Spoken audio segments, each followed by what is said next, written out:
PRC interference in, for example, Don Valley North, quote, could have impacted who was elected to Parliament. This is significant.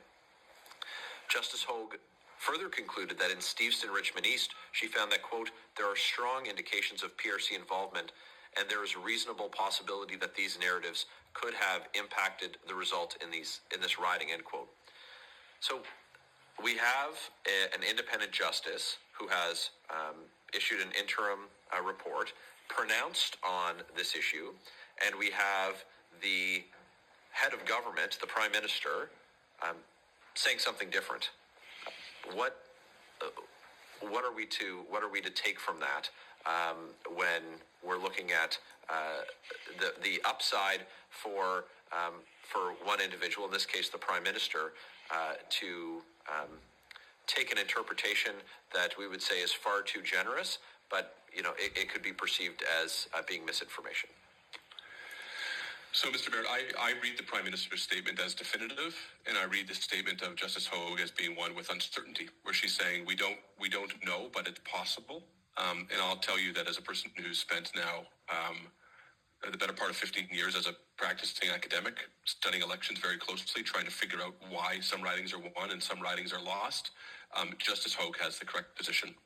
We cannot be sure that each and every riding in Canada in the 2021 election was not influenced by China, and for the Prime Minister to say that he's absolutely certain that Chinese influence had no effect is not a sustainable position.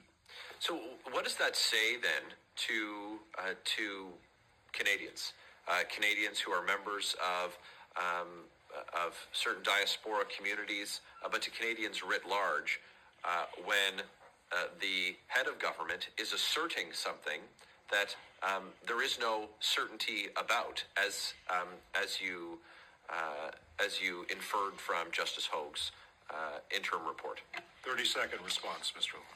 Yeah, I think BS. That's largely a political question. I don't mean that to dodge it, but what that says about the Prime Minister and his judgment is for Canadians to decide. Yeah, I'd say with the remaining 15 seconds that it's a political decision and not one that's in the best interest of Canadians. PRC interference in, for example, Don Valley North, quote,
So assured by the reassurance that I have received from our officials and Elections Canada that there is no evidence that there was interference in either the 2019 or the 2021 election.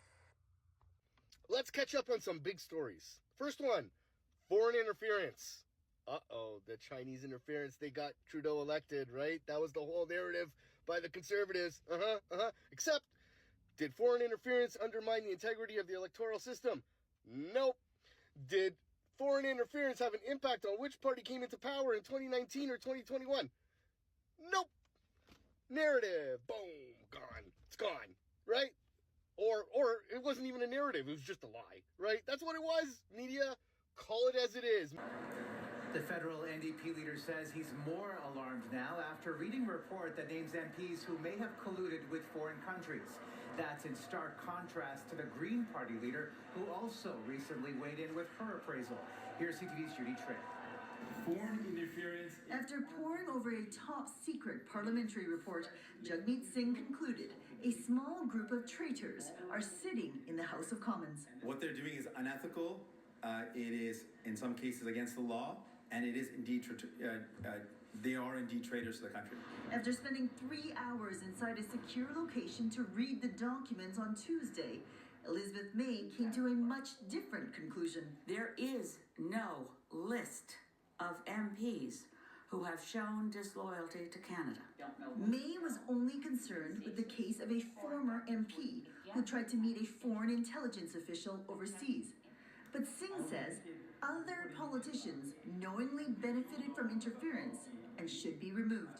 I believe we must find a way to let MPs who are named in this report know that we know what they're up to.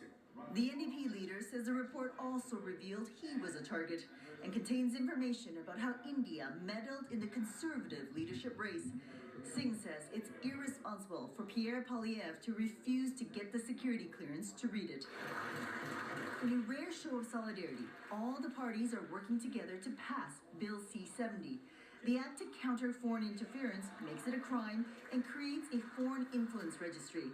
I declare the motion carried. The bill passed third reading and now goes to the Senate. The impact and the risks associated with foreign interference threats have only increased as a result of our inability to implement measures to protect our democracy and our elections. The bill was tabled only 9 days ago, and unless the Senate sends it back to the House of Commons for changes, it could become law by the end of the month. Omar. All right, Judy, thanks. Things got out of